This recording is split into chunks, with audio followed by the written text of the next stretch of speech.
I look at all of these things, and I look at different videos where an assailant will pull a firearm on a law enforcement officer, and the first thing that they do is they immediately pull and draw and mitigate the threat and the risk. I ask why the local law enforcement officer did not do so. The other thing is that when you set up an advanced team, I keep hearing this about the perimeter elements. Yeah. The perimeter is actually established by your threats that are in the area. So if I don't have any threats outside of 100 yards, okay, fine, I can cordon off a certain area. But if I have a building 160 yards perfectly adjacent to the stage, that's an obvious threat, especially with an elevated position that has overwatch. Mm-hmm. That's a sniper's paradise. And, we talk about eagle's nest. You also have, which no one talks about, but the water tower. So what I'm hearing from you is it's not a failure on the ground for sure, but 100%. Also a failure in advance? I think it's a failure in advance. I think it's a failure to have the counter snipers to be able to establish their range fin and their sketch maps. I also heard we've also learned that local snipers were stationed inside that building. At the time. I haven't heard that piece of it yet, but that doesn't necessarily make sense unless they were actually in a window which was backed off, because a lot of times you'll get yourself in there. Sometimes you expose your rifle in a way to try and do a force protection or a show of force that actually stops things. Others are actually more tactical where they'll sit back a little bit, but a sniper for the law enforcement is only trained to shoot about 75 yards, unlike your counter sniper teams that are on set. But here's my problem. In having done this for so long, they always say the adage of ignorance is bliss, and I think that's true. I've done thousands of advances. I've done thousands of counter sniper operations with our teams in Iraq and Afghanistan, etc. The amount of negligence, the amount of mistakes that was made here, I have a very difficult time not leaning myself towards this was intentional as opposed to fecklessness. But wait, talk to me about that. I actually heard you say this right the day after, which I wanted to ask you about. What do you mean intentional?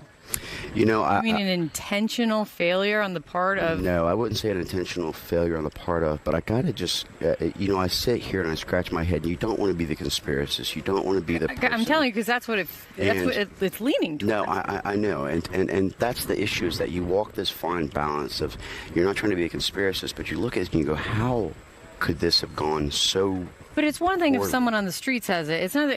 You, Cory Mills, member of Congress, former sniper, you saying it. It makes my eyebrows go up. When you say you're walking the line on this, intentional what?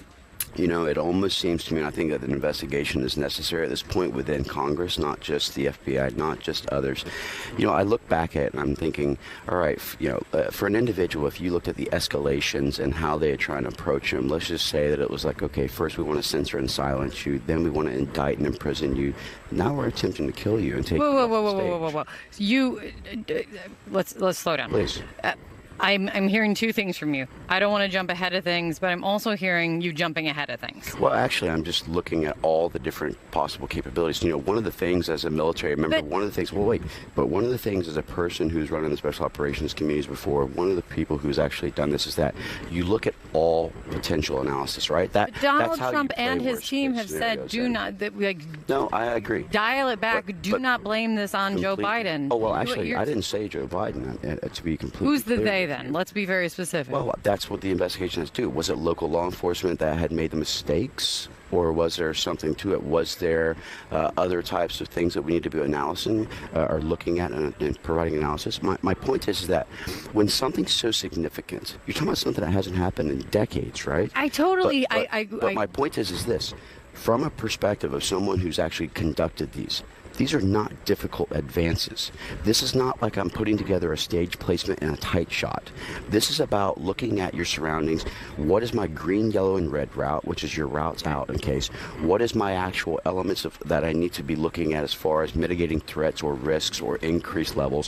Where's my range fan for the sniper that says, okay, here's my 100, my 200, my sketch. Here's an area where someone could shoot.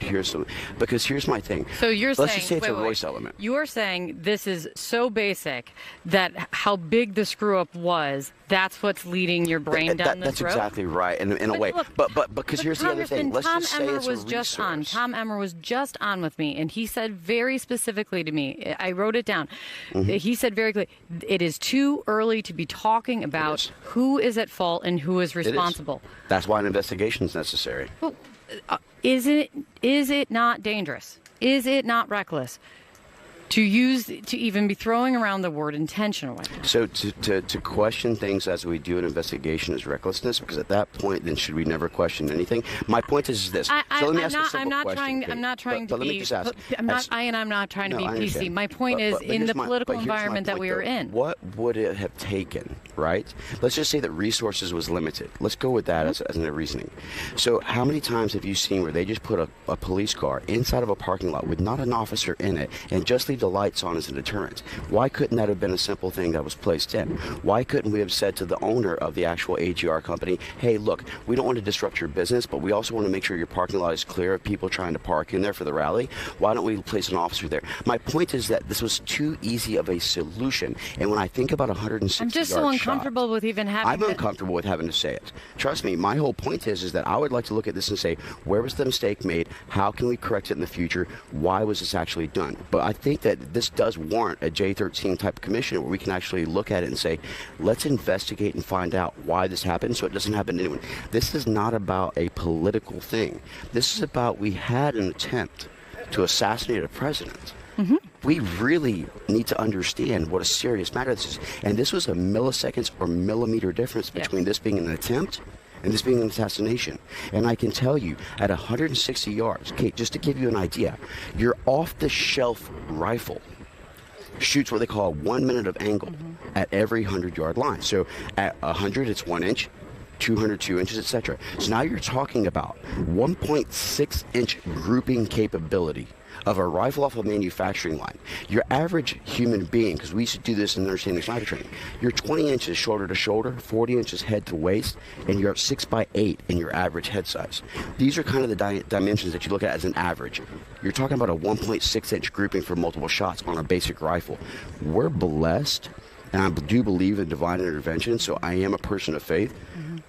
I can't explain, one, I hope that it was a corrugated roof and maybe he slipped off on one of the edges of the corrugated roof or he was rushed, but the whole thing I think just needs to have a better explanation so that the American people and everyone can feel comfortable. And I think that's why people are saying pump the brakes, because we've seen conspiracy theories, honestly, on the right and the left. I just said Donny O'Sullivan on that it's already going like wildfire. This is a kind of political environment that they're saying it's too hot and people are jumping to too many conclusions. Well, that's why I am so uncomfortable. As a military member, one of the things that we do is we what if scenario everything in the world, right? That's how I know, but I don't know. I'm just saying when if it's the what if that you talk about maybe in an investigation, and the what if that you are presenting on live television, I don't know. It's just... Well, so listen, I'm a public official. Yes.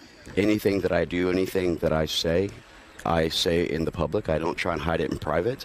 I think that the American people need transparency, accountability, and accessibility to the elected officials, not to try and hide behind what we want to look at. And I also think that if the American people know that we're questioning these things as well, it puts them at rest to at least know, why aren't they at least looking into this? Why we should look at every single situation which is of this significance. We should look at it from multiple angles to ensure that nothing is left out, nothing could be potentially claimed as being covered up. Yeah. We need to have more transparency to the American people, and I think that's what everyone deserves. But a full investigation. Full investigation. Before anyone that's right. points at fault. That's exactly right. And that's why I say I have not made an accusation of something. I just want to make sure we're covering our bases to ensure that we get a proper investigation at all levels to ensure this doesn't happen again and that our president can be safe.